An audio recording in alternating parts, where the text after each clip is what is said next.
சுவையான பீப் பிரியாணி செய்வது எப்படி பார்க்கலாம் வாங்க. பாய் ஸ்டைல்.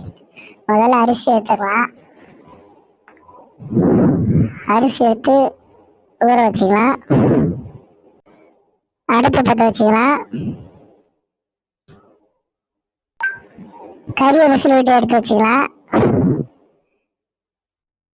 வெங்காயம், தக்காளி, பட்டை, கிராம்பு, பச்சை மிளகா, புதினா இலை இதெல்லாம் எடுத்து வச்சுக்கலாம்.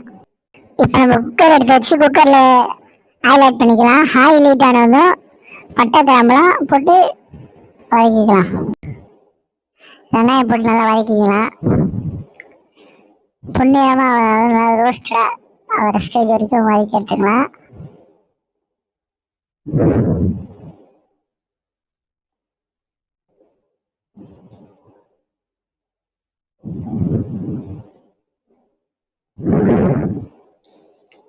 ஒரு ரோஸ்டட் ஆயிடுச்சு.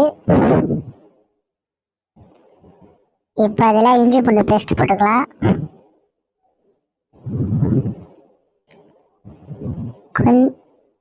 கொஞ்சமாக ரெட் சில்லி ஆட் பண்ணிக்கலாம்.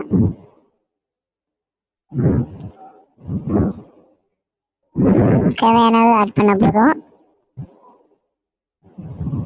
இப்போ நல்லா கிண்டி விட்டுக்கலாம். கலரு விட்டுக்கலாம்.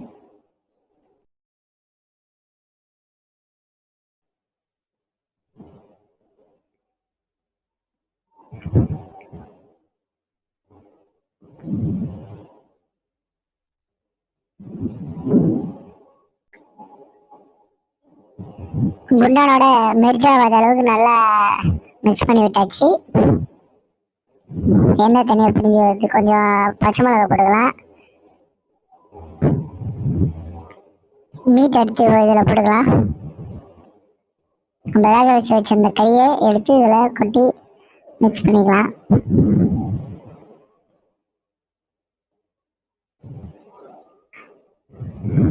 தண்ணி இல்லாமல் எடுத்து போட்டுக்கோங்க. தண்ணி ஆயிடுச்சுன்னா டேஸ்ட் மாறிடும். சாப்பாடு தண்ணி ஆகிடும்.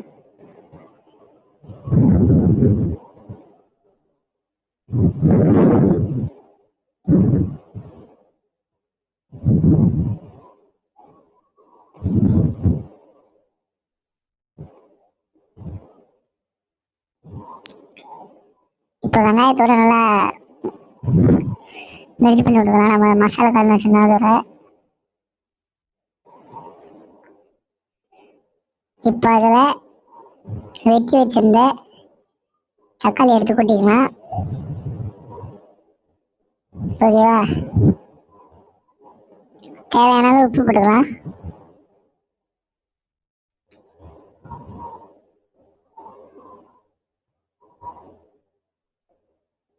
நல்லா மிக்ஸ் பண்ணிக்கலாம். மீட் நல்லா மீடியம் குக் ஆகிருந்தால் போதும். என்னென்ன பண்ணுறோம் போடுவோம். அதில் வேறு வேகும் கறி. Medium cooking. கொஞ்சம் மஞ்சத்தூள் போட்டுக்கலாம். நல்லா மிக்ஸ் பண்ணிக்கலாம். பெப்பர், மசாலா, கொஞ்சம் தயிர் ஊற்றிக்கலாம். நல்லா மொத்தத்தையும் சேர்த்து மிக்ஸ் பண்ணி மிக்ஸ் பண்ணிக்கலாம்.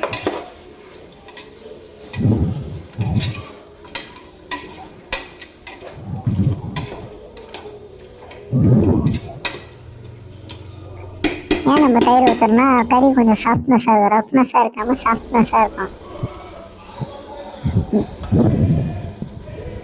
சரிதா? அந்த மீட் வந்து அதுலேருந்து தண்ணி வருது. இப்போ நம்ம அரிசி போடுறதுக்காக தண்ணி ஊற்றிக்கலாம். அளவு தண்ணி. எந்த கிளாஸில் அரிசி ஊற்றுறீங்களோ அந்த கிளாஸுக்கு ஏற்ற மாதிரி தண்ணி எடுத்துக்கலாம். இப்போ தண்ணி நல்லா கசகசன்னு குடிச்சிச்சு. அரிசி போட ஆரம்பிச்சிடலாம். பாருங்க, அரிசி ஊற வச்ச அரிசி பாஸ்மதி ரைஸ் ஃபஸ்ட் குவாலிட்டி. சரிதா? அரிசி எடுத்து கொட்டிலாம்.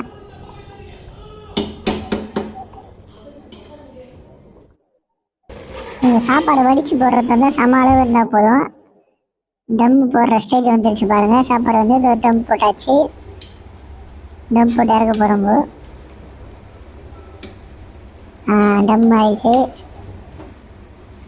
அப்புறம் சாப்பாடு எவ்வளோ உதிரியாக இருக்குது சரிங்களா? எப்பவுமே வெங்காயம் தக்காளி கூட போட்டு வதக்கிட்டு அதுக்கப்புறம் தான் போடுவாங்க. அப்படி போட்டால் கறி அந்தளவு உதிரி உதிரியாக நல்லா இருக்காது.